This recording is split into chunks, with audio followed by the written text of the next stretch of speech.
quando chega esse período de férias, está todo mundo em casa, o que está rolando aí na sua casa? Me conta, é treta atrás de treta com os pequenos, não é verdade? Então, bora falar desse assunto aqui no nosso estúdio. Eu recebo o psicólogo Alexandre Brito e também a Tatiane dos Reis.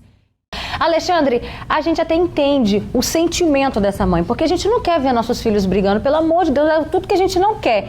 Mas a atitude, né, ali a gente viu que dividiu opiniões na internet, né? Precisava chegar a tanto. De fato, é para dividir mesmo, né? Porque ela faz uma intervenção no corpo da criança, né? Em geral, as intervenções mais educativas não chegam a esse ponto de você fazer uma intervenção corporal, porque muitos pais tiram, às vezes, o motivo da briga, aquele brinquedo, aquilo que está talvez causando uma divisão. Mas você tirar um pedaço, assim, vamos dizer, para a criança pode ter vários significados, né? Porque é uma parte do corpo, é uma coisa que você... É simples, basta você imaginar alguém chegando em você e tirando seu cabelo.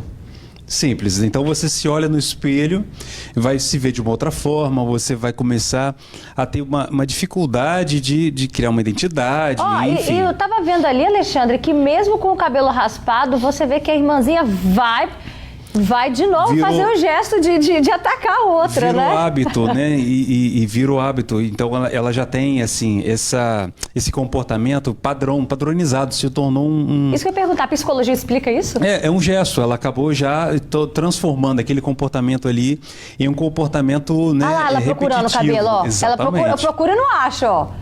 Ela é acostumada com isso. Então, quer dizer, a mãe pensa que funcionou. Funcionou? De forma que, se funcionasse, ela não continuaria colocando a mão na cabeça da outra, né? Então, você vê que não funcionou. O que funcionaria seriam outras formas de intervir, outras formas de tentar com que as crianças não manifestem a agressividade uma com a outra dessa forma. Tem várias formas de você tentar, inclusive com o lúdico, com a brincadeira, com outros objetos, fazer com que a criança não manifeste a agressividade uma com a outra. E também a criança, né, Roberta, ela tem muito, assim, desse reflexo dos pais. Então, o que acontece é um efeito que vai piorando. Então, a criança está tensa, a mãe ou o pai fica tenso, a criança fica ainda mais tensa, e os pais ficam... E aí só vai crescendo esse ciclo, piorando muito, tanto o comportamento das crianças quanto os pais que acabam pensando em medidas, né, vamos dizer assim, desesperadas, mas que se você tentar trabalhar de uma outra maneira, você não vai chegar a esse ponto, né, desse sentido aí. Também aprende, né? Assim, isso ajuda a construir o nosso lado mãe, o nosso lado pai. A gente vê que quando dá certo, a gente também se enche de orgulho, né? Por aí, Alexandre, né? Porque não existe manual sobre ser mãe. Porque, além disso, você tem muita gente querendo, né, colocar a colher, vamos dizer assim, ensinar, dizer como ser, porque não tem manual, ninguém nasce mãe. Não existe, é até uma frase controversa para muita gente, instinto materno. De novo. A gente falou disso ontem aqui. Não existe instinto materno. Porque se existisse, todo mundo, toda mulher, toda mãe, todo pai saberia o que fazer. Seria automático.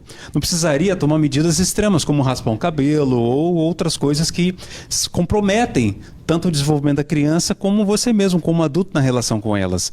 Então, não existe o instinto. Toda mulher, toda mãe, na relação com o filho que se constrói como mãe. Então, cada mãe é mãe de um filho diferente. Não existe um padrão de dizer que você, seguindo esse roteiro, você vai saber como ser mãe, né? E essas dores são muito particulares. Cada filho tem a sua própria manifestação, sua própria forma de demonstrar ódio, carinho, amor, revolta, frustração.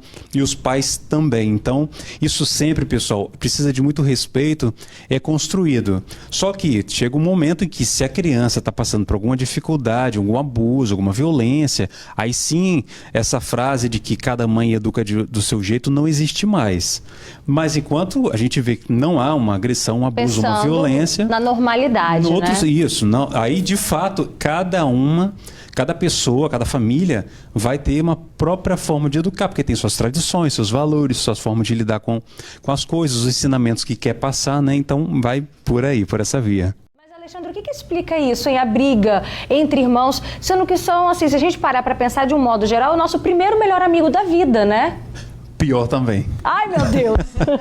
É o seu primeiro grande inimigo, né? Porque imagina, você nasce, você está sozinho em casa, você é o primeiro, você é o que o Freud chama de majestade bebê. Tudo gira em torno de você, você tem a completude, a ilusão.